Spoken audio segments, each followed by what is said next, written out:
issues on inclusion and Yes, exclusion inclusion. error. Yeah, okay, yun pala yung tamang Oo. term. Sorry po. So sabi, bakit gano'n? May trabaho naman siya, bakit napasama? Exactly, yeah. Or Oh, bakit ako? chichismising Oo, ka. ganyan. Oh, for sure. Oh. Okay, lagi namin sinasabi, Red, ang mga programa ng DSWD, may built-in grievance redress mechanism yan. Okay. So kapag meron po kayong reklamo, may hinaing, pwede nyo pong i-report yan sa DSWD and we will immediately validate. Okay. And then kung talaga naman na based on the result of our validation, talagang inclusion error siya. Talaga namang may regular na trabaho ang mga miyembro ng pamilya. And nakita natin na hindi siya dapat mapabilang sa programa. There are certain measures that are undertaken para ma-remove din sila sa programa. So may situation na parang nag-avail siya and then yung mga neighbors probably said na, hindi, mayaman yan, ganong klase. Yes, we've encountered a lot of that.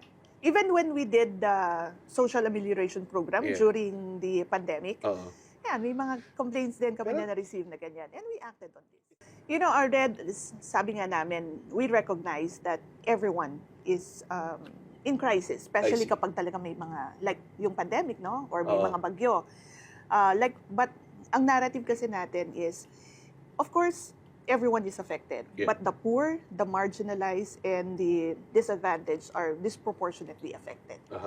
And these circumstances exacerbate their current situation. And ayaw naman natin na lalo silang bumaba. Tama. No? Lalo silang matrap doon sa poverty.